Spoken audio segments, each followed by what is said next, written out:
الحمد لأهله والصلاة على أهلها أما بعد فأعوذ بالله من الشيطان الرجيم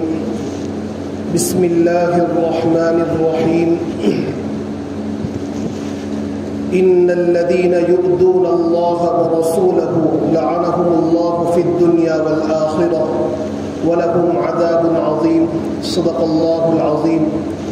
اللهم صل على سيدنا ومولانا محمد وبارك وسلم. محترم بزرگوں، جناب نبی کریم سرور دو عالم صلی اللہ تعالی علیہ وسلم کی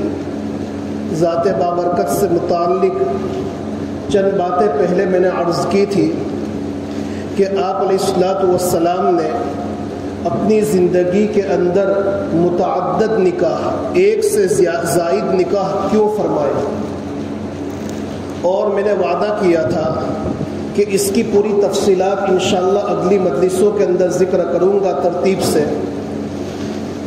اس سے پہلے کی مجلس میں یہ بتلایا تھا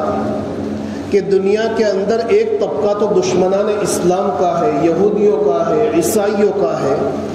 اور دوسرے وہ حضرات جو مسلمانوں کے وجود کو دیکھنا پسند نہیں کرتے، تو ایک طبقہ تو ان لوگوں کا ہے، اور ان لوگوں کے دلوں میں اسلام سے متعلق، قرآن سے متعلق، نبی سے متعلق، نبی کی تعلیمات سے متعلق بڑی دشمنیاں بھری ہیں. تو وہ لوگ اسلام کے اوپر اعتراض کرتے ہیں. دوسرا ایک طبقہ برادران وطن کا وہ ہے کہ جو صرف اللہ کے نبی علیہ الصلوۃ والسلام کی زندگی کے چند پہلوؤں پر اعتراض کرتے ہیں. اور اسی طریقے سے مسلمانوں کے اندر بھی ایک طبقہ ان لوگوں کا پایا جاتا ہے کہ جنہیں اللہ کے نبی صلی اللہ تعالی علیہ وسلم کی زندگی کے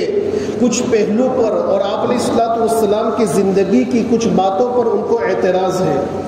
لیکن اس کو وہ اپنی زبان سے کہنا جو ہے اچھا نہیں سمجھتے. وہ ڈرتے ہیں کہ زبان سے کہنے کی بنیاد پر میں اللہ کے نبی کی شان میں گستاخی کی بنیاد پر کہیں آسمانی آفت کا شکار نہ ہو جاؤں، عذاب خداوندی کا شکار نہ ہو جاؤں. اس لیے کئی مسلمان حضرات بھی کچھ اعتراضات کو اور کچھ کنفیوژن کو اپنے دلوں کے اندر لیے ہوئے ہیں. اس میں سے ایک بات یہ ہے کہ آپ علیہ الصلوۃ والسلام نے اپنی زندگی کے اندر متعدد نکاح کیوں کیے. کئی مسلمانوں کا بھی یہ کہنا ہے کہ آپ علیہ الصلوۃ والسلام کی بعثت کا مقصد تو یہ تھا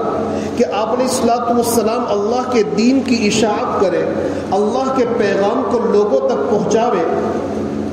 اللہ کے پیغام کو لوگوں تک پہنچاوے. یہ آپ علیہ الصلوۃ والسلام کی زندگی کا مقصد تھا. تو پھر آپ علیہ الصلوۃ والسلام نے اتنی ساری شادیاں کیوں کی، اتنے سارے نکاح کیوں کیے؟ اس سے مقصد بعثت کے ساتھ اس کا کیا تعلق ہے؟ بعثت کا جو مقصد ہے، آپ علیہ الصلوۃ والسلام کو دنیا میں بھیجنے کا جو مقصد ہے، تو اتنے سارے نکاحوں کا اس کے ساتھ کیا تعلق ہے؟ تو بہت سے مسلمان حضرات بھی اس کنفیوژن کے شکار ہیں اور اپنے دلوں کے اندر یہ اعتراضات لیے ہوئے ہیں. تو ہمیں چاہیے کہ اللہ کے نبی علیہ الصلوۃ والسلام کی سیرت کو پڑھ لیں. جو انسان اللہ کے نبی کی سیرت کو صرف سرسری طور پر بھی پڑھ لے گا تو یقینی طور پر اس کے دل میں اللہ کے نبی کی عظمت پیدا ہوگی، اور اس کے دل میں اللہ کے نبی کی زندگی سے متعلق جتنے بھی اعتراضات پیدا ہوتے ہیں اور جتنے کنفیوژن پیدا ہوتے ہیں، جتنے شکوک پیدا ہوتے ہیں، وہ سارے کے سارے دور ہو جائیں گے انشاءاللہ. یہ اللہ کے نبی صلی اللہ تعالی علیہ وسلم کی حیات طیبہ اور آپ کی مبارک سیرت کی برکت ہے. اب دیکھیے، بات مختصر یہ ہے کہ آپ علیہ الصلوۃ والسلام نے اتنے نکاح کیوں فرمائے، تو اس کے جوابات کو جاننا بہت ضروری ہے. پہلی بات تو یہ ہے کہ آپ صلی اللہ تعالی علیہ وسلم نے اپنی زندگی کے اندر جو ہے 11 نکاح فرمائے. 11 عورتوں سے آپ نے نکاح فرمائے، لیکن 11 عورتوں سے جو نکاح کیے آپ علیہ الصلوۃ والسلام نے اپنے ارادے سے نہیں کیے، بلکہ اللہ تبارک و تعالیٰ کے حکم سے کیے. اسی لیے ایک حدیث شریف کے اندر ہے، اس کے راوی حضرت ابو سعید خدری رضی اللہ تعالیٰ عنہ ہے، وہ فرماتے ہیں کہ اللہ کے نبی علیہ الصلوۃ والسلام نے ارشاد فرمایا کہ میں نے نہ تو اپنا اور نہ تو اپنی کسی بیٹی کا نکاح اس وقت تک نہیں کیا جب تک کہ اس کے بعد میں جبرائیل امین میرے پاس وحی لے کر نہ آ جاتے ہیں۔ یعنی جو نکاح میں نے کیا ہے، چاہے اپنا یا اپنی بیٹی کا، اللہ تبارک و تعالیٰ کے حکم سے کیا ہے۔ اب اندازہ لگائے کہ جب اللہ تبارک و تعالیٰ اپنے نبی کو یہ حکم دے دے کہ آپ اتنے نکاح کرو، آپ 10 عورتوں سے نکاح کرو، 9 عورتوں سے نکاح کرو، 11 عورتوں سے نکاح کرو، 6 سال کی بچی سے نکاح کرو، تو اللہ کے نبی علیہ الصلوۃ والسلام اس کا انکار کیسے کر سکتے ہیں؟ پہلی بات تو یہ ہے۔ دوسری بات یہ ہے کہ آپ علیہ الصلوۃ والسلام نے اتنے سارے جو نکاح فرمائے، نعوذ باللہ خواہشات نفسانی کی بنیاد پر نہیں، عیش و عشرت کی بنیاد پر نہیں، بلکہ دینی ضرورت اور دینی مصلحتوں کی بنیاد پر نکاح فرمائے۔ عام طور پر مستشرقین کا اور جو لوگ ویسٹرن کلچر کے اندر جو ہے رنگ چکے ہیں مکمل طور پر، اور جو لوگ یورپین ممالک والے جو ہیں، بالخصوص یہود اور عیسائی اور اسی طریقے سے بہت سے برادران وطن جو اپنی زبانوں سے بار بار نعوذ باللہ اللہ کے نبی کے متعلق یہ کہتے ہیں کہ نبی علیہ الصلوۃ والسلام نے 11 عورتوں سے نکاح کیے، 6 سال کی بچی سے نکاح کیا، نعوذ باللہ شہوت پرستی کی بنیاد پر کیا۔ کوئی شہوت پرستی ہی ایک سے زیادہ عورتوں سے نکاح کر سکتا ہے؟ تو میرے بھائیوں، ان کی بات 100% غلط ہے، ان کی بات کو جو ہے کچرے میں ڈال دینے کے قابل ہے۔ آپ علیہ الصلوۃ والسلام نے اتنی عورتوں سے جو نکاح کیا ہے، ایک تو اللہ کے حکم کی بنیاد پر کیا ہے، دوسری بات یہ ہے کہ خواہشات نفسانی کی بنیاد پر نہیں کیا، بلکہ دینی ضرورتوں کی بنیاد پر اور دینی مصلحتوں کی بنیاد پر کیا ہے۔ اسی لیے دیکھیے کہ آپ علیہ الصلوۃ والسلام اگر ان کے کہنے کے مطابق نعوذ باللہ خواہش پرست ہوتے، عیاش پرست ہوتے، تو آپ علیہ الصلوۃ والسلام نے جو زیادہ نکاح کیے، قریباً 8 یا 9 نکاح جو کیے، وہ آخری عمر کے اندر کیے، جب آپ کی عمر 54 سال کی ہو چکی تھی، 55 سال کی ہو چکی تھی، تو اس وقت آخری 8 سالوں کے اندر آپ علیہ الصلوۃ والسلام نے باقی نکاح کیے۔ اور ورنہ آپ علیہ الصلوۃ والسلام نے جو ہے زندگی کا اکثر حصہ ایک ہی عورت کے ساتھ گزارا، حضرت خدیجۃ الکبریٰ رضی اللہ تعالیٰ عنہا۔ اور حضرت خدیجۃ الکبریٰ رضی اللہ تعالیٰ عنہا یہ وہ عورت ہے کہ جو آپ علیہ الصلوۃ والسلام کے نکاح میں جب آئی تو 2 جگہ سے بیوہ ہو کر آئی تھی، 2 جگہ پہلے ان کا نکاح ہوا تھا، ان کے شوہر کا انتقال ہو چکا، پھر تیسری مرتبہ آپ علیہ الصلوۃ والسلام کے ساتھ نکاح فرمایا۔ اور جس وقت آپ علیہ الصلوۃ والسلام کے ساتھ حضرت خدیجۃ الکبریٰ رضی اللہ تعالیٰ عنہ کا نکاح ہوا تو اس وقت حضرت خدیجہ کی عمر 40 برس تھی اور اللہ کے نبی کی عمر جو ہے 25 برس تھی۔ اگر نعوذ باللہ ان کافروں کے کہنے کے مطابق، ان دشمنان اسلام کے کہنے کے مطابق اللہ کے نبی علیہ الصلوۃ والسلام خواہش پرست ہوتے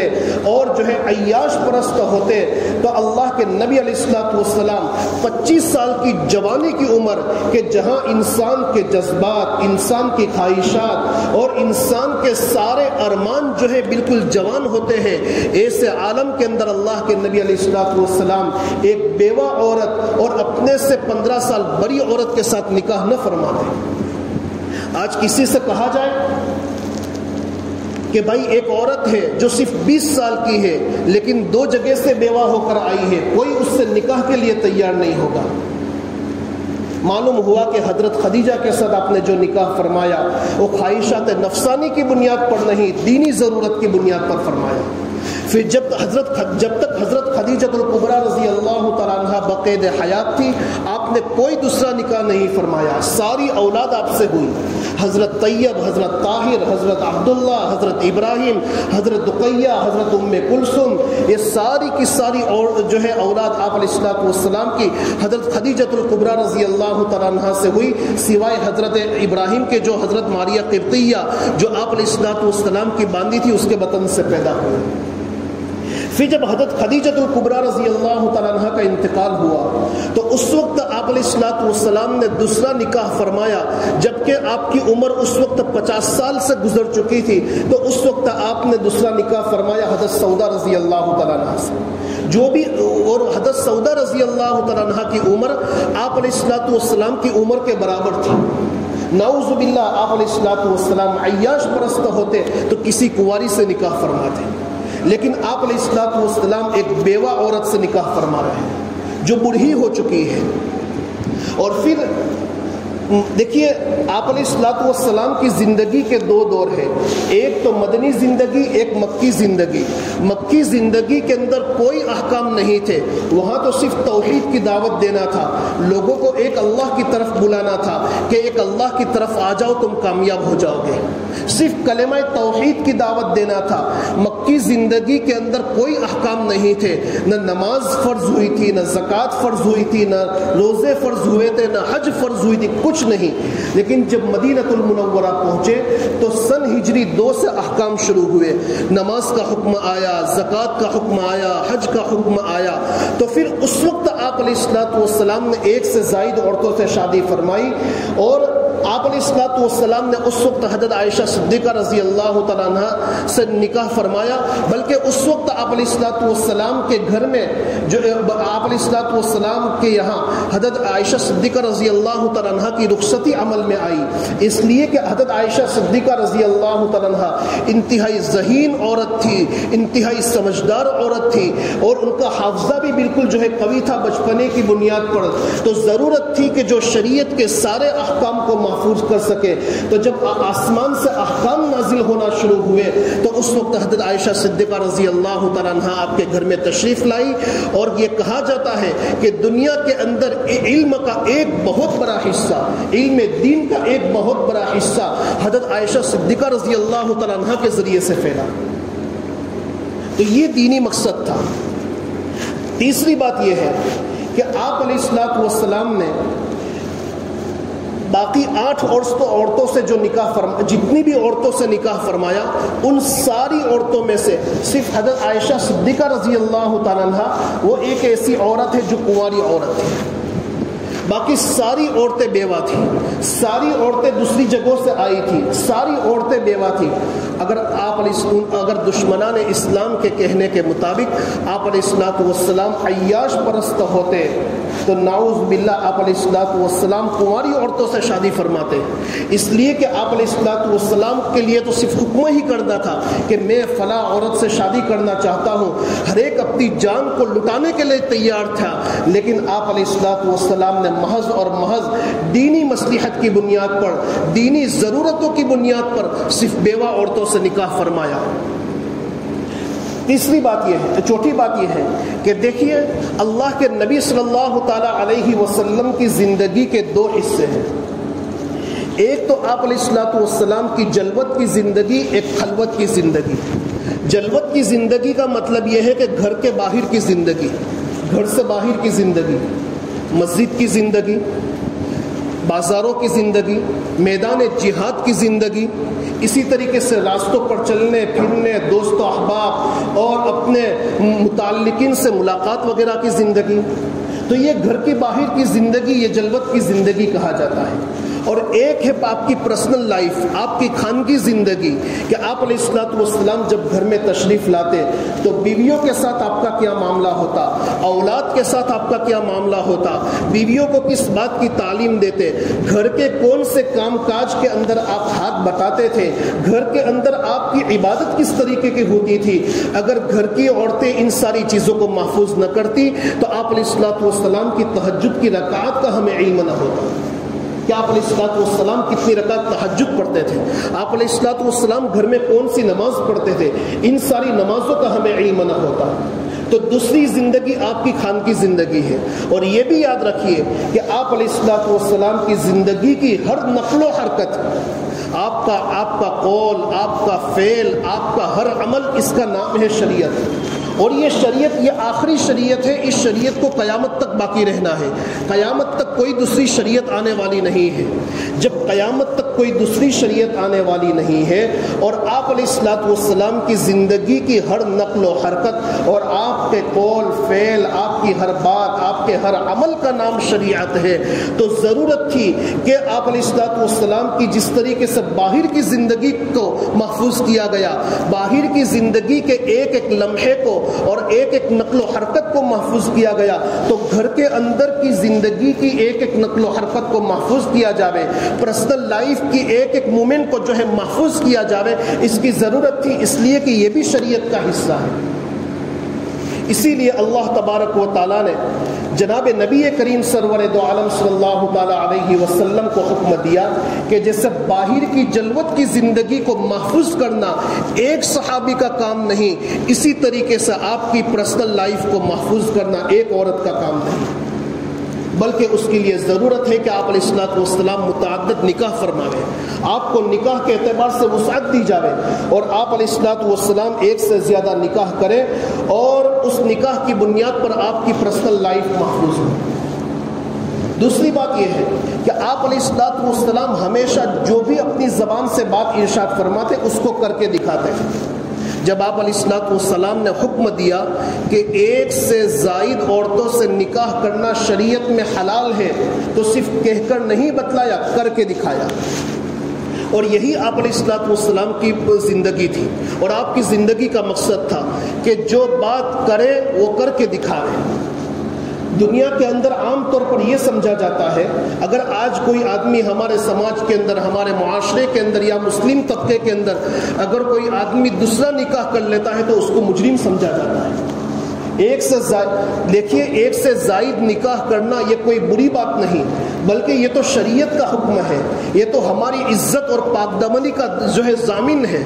اس کے اندر یہ پاک دامنی کی جو ہے یہ انسان کی عزت کی اور پاک دامنی کی حفاظت کا ذریعہ ہے، عفت کی حفاظت کا ذریعہ ہے. تو اور آج اگر کوئی آدمی دوسرا نکاح کر لے تو اس کو شہوت پرست کہا جاتا ہے کہ نمازی بھی ہے اور جو ہے 5 وقت کی نماز بھی پڑھتا ہے، روزے بھی رکھتا ہے، تلاوت بھی کرتا ہے اور دوسرا نکاح کر لیا،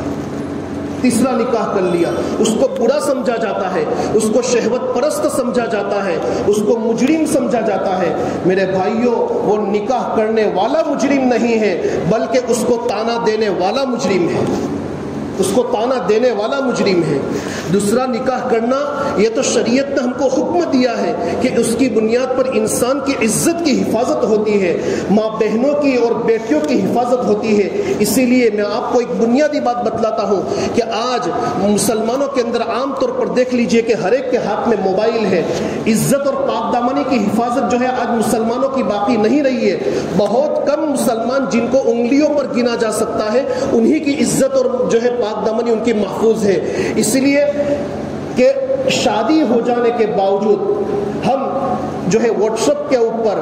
اسی طریقے سے فیس بک کے اوپر، انسٹاگرام کے اوپر دوسروں کی عورتوں کو دیکھتے ہیں. راستوں میں ایسی جگہوں پر جا کر بیٹھتے ہیں کہ جہاں سے نوجوان لڑکیوں کا آنا جانا ہو اور کوئی نوجوان لڑکی سامنے نظر آ گئی تو اس کو دھیان سے دیکھتے ہیں، حالانکہ گھر میں اس کی بیوی بھی موجود ہے، اس کی اولاد بھی موجود ہے، لیکن اس کے باوجود جو ہے وہ دوسروں کی عورتوں کو دیکھتا ہے. میرے بھائیوں، یہ پاک دامنی کی علامت نہیں ہے، یہ عفت کی علامت نہیں ہے. ہمارے اسلام نے ہمارے جذبات کی، ہمارے خواہشات کی رعایت کرتے ہوئے ہمارے جناب نبی کریم سرور دو عالم صلی اللہ تعالی علیہ وسلم نے اسی لیے ایک سے زائد عورتوں سے نکاح کا حکم دیا کہ اگر تمہاری عزت کی حفاظت ایک عورت کے ذریعے سے نہیں ہو رہی ہے، تم اپنے جذبات پر کنٹرول ایک عورت کے ذریعے سے نہیں کر سکتے ہو، دوسری شادی کرو، تیسری شادی کرو. یہ تمہارے لیے عبادت ہوگا تاکہ تمہاری عزت اور پاک دامنی کی حفاظت ہو جائے. تو عزت اور پاک دامنی کی حفاظت کے خاطر دوسرا نکاح کرنا کوئی بری چیز نہیں ہے. اسی طریقے سے دنیا کے اندر عورتوں کا تناسب جو ہے بہت زیادہ ہے، مردوں کا تناسب کم ہے.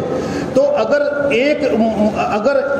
ہر مرد صرف ایک عورت سے شادی کرے